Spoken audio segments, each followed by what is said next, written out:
Do you know how I came to this country? From Britain. I remember I was ministering. And then that's where we had a meeting with Prophet Makandiwa. Somewhere there. That you have seen him say, I sat with him, I tested this, I did this, I did this. All that process. But you know one thing about that man? That's why you need to understand. You know one thing? I'm sitting there and I'm supposed to go back to Britain. And he said, we need your gift in this country. I'm like, yeah, listen, wait. He said, we need your gift in this country. I said, oh, okay. That's wonderful. But my church is in UK. And I have to move this and move this and move this. I was giving all kinds of excuses. He said, let's meet tomorrow. By the following day, he had a house in Brook. Finished. Everything. Done. He said, the cars are here. And guess what? You had a small PA system you got somewhere. I'm going to give you the big PA system to use for your church. Number one. Car, chairs, bought, everything. Now you have no reason to go back to Britain. They did not get it. Now, all my reasons now are removed. Because my reasons were not because of God. My reasons were I have resources there, not here. Now imagine, are you here? Are you here? Then he said, let's go to my church and minister. I went to the city sports. City sports. How many were there? Remember, we have some people who just wave your hand. You see, we went to the city sports. We got to the city sports. I'd never seen people like that. I get in there, I sit down.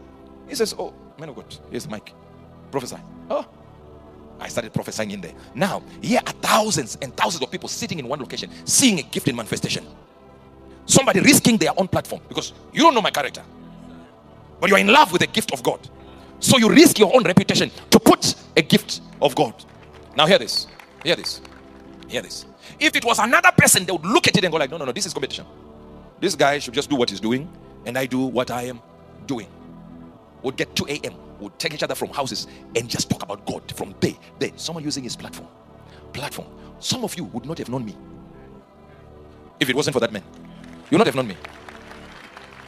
So don't be in this groove of members pitting this one against this one. Who is greater than this one? Who is greater than this one? We know, me and him, we know who we are.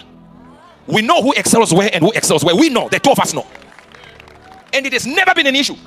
It will be shocking that if I have a need, I will go and say, hey, I've got this issue here. Pray. Do you know how me trusting you with my prayer? My prayer request. Me giving you my prayer request. Like, yeah. You understand? The only one who has that thing is Pastor Chris and my wife. Those ones, yeah. My wife, Pastor Chris, Makandiwa. These three. I can trust them with my prayer requests. But just imagine that everything is set. And the man is saying, come and do exactly what you just showed me there. Do it in this country. Let this country be known as a country that pushes the voice of God to the world. I want you here, sitting here with your own church here. Be here. One service. Let me tell you something that happened one service. He stood in front and said, Prophet Angel is starting his church. You have seen what he can do. Now, I preach in Shona. You guys, you heard he preaches in English. So if you like English, even though you are my member, from now onwards, you are now Prophet Angel's member. 100%. You remember, Patrick? You were there, right? Yes, sir. Now just imagine. That's how we followed you, sir. That's how you followed me? Yes. Were you in that church? Yes. You see? I was part of UFI, interdenominational. And then as an interdenominational, yes, before it was the church.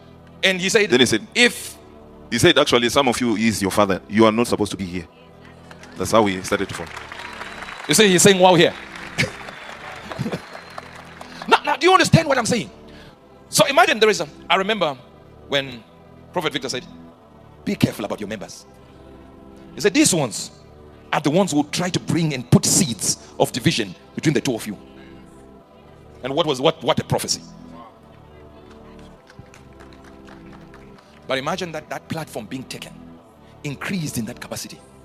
Oh, I forgot. Now, so that you understand, I want to tell you, I've told you about Rodney Howard. I've told you about this. The prayer mountain you are in now. They said we wanted 50,000 or something. You were there? 50,000. They wanted 50,000. And when they said they wanted 50,000, what then happened was, Prophet said, they want 50,000 deposit? Yes. Here's the 50,000 for the prayer mountain. Oh, 100%. No, that was a deposit only. But the deposit was like what at that time for the part we were buying? I think it was like 100,000. So it was half of the price. That's how we started getting land for Good News City over and over. When you have access, a midwife, somebody who sees what you carry and is not jealous of it, is not competing, is simply saying, let God move and move. But for these people to have these luminaries in the spirit, to have the capacity to give you their stage, is because God has blessed them financially. God has moved them to another level. So they're not competing with you. They're just establishing. I wish today you will get your own midwife. I said you get your own midwife.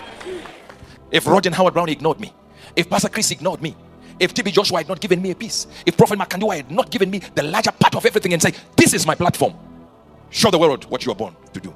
If that had not happened, listen, you will be saying major from a little location. And God will know what I gave him is a mantle for the world, but it will not be seen. There's nobody. We don't hide light under a bushel, says the scriptures. We put it on top of a mountain. But it needs one person to remove the bushel, the basket, and say, hey, let the light shine. My only thing that I need to do is protect my access. That's it. And don't think protecting access is easy. No, there are people who try to make you mad. There are people who are trying to make you crazy. When I went to Pastor Chris, there was a man who had already brought pages and pages to another pastor to give Pastor Chris to say this man should not be accepted. And Pastor Chris said they wanted to give me papers. I said I will only listen to what the Lord says. And the Lord said he should be here. And that has protected me.